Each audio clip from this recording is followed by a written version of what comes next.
Let's go now to our field reporter, Laura Windsor, as she gets some information on kids and food allergies. Roger, food allergies are common, affecting about 6% of children and 2% of adults. However, they are often misunderstood. We asked Dr. Joshua Gibbs of Children's Hospital of Orange County to explain which foods are commonly known to cause allergies in children. Food allergy is a term that describes an immunologic reaction to a food protein. Typically, they're proteins that are found in common foods that we eat in our everyday lives. And most people can actually tolerate those foods without any difficulty. But there's a subset of people that will actually develop an abnormal response in their immune system towards a component of the food.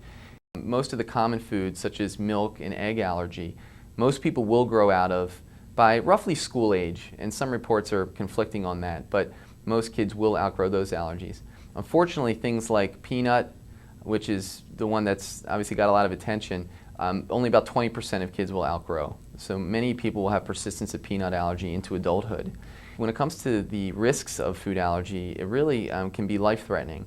And I would say in most cases it's not, but there's definitely deaths every year due to food allergy. And it really has to be taken very, very seriously. And that goes for all the foods. There are certain foods that are definitely more likely to induce a life-threatening reaction than others. And I think when it comes to nuts, when peanuts and tree nuts, we really all worry significantly when we see patients with those allergies because they tend to be pretty severe.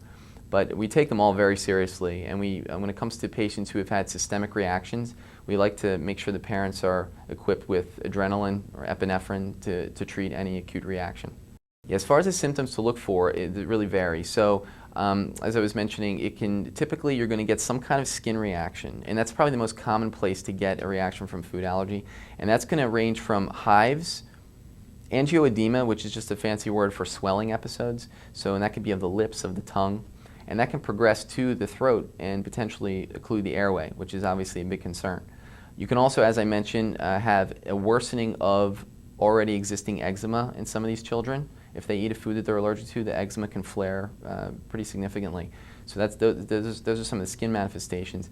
Other things that can happen is after ingestion of the food, upwards of even 2 hours later, you can get vomiting, abdominal pain, because this is an allergic reaction that can be occurring in the GI tract as well. You can get, in the most severe sense, you can get low blood pressure, respiratory failure. If a patient has asthma in addition to it, which is common since they're both allergic diseases, the asthma can also flare, so you can have people present with an asthma exacerbation. So those are probably the most common symptoms to look for. Is there a treatment for food allergies? Unfortunately, at this point, when it comes to treatment, we're looking at avoidance as the mainstay of therapy. So what we do is once we determine that a child has a food allergy, is we recommend avoiding that food. And almost always we want to retest the patient at some point down the line. And typically I'll wait about a year or so once I determine someone has a food allergy to repeat a testing.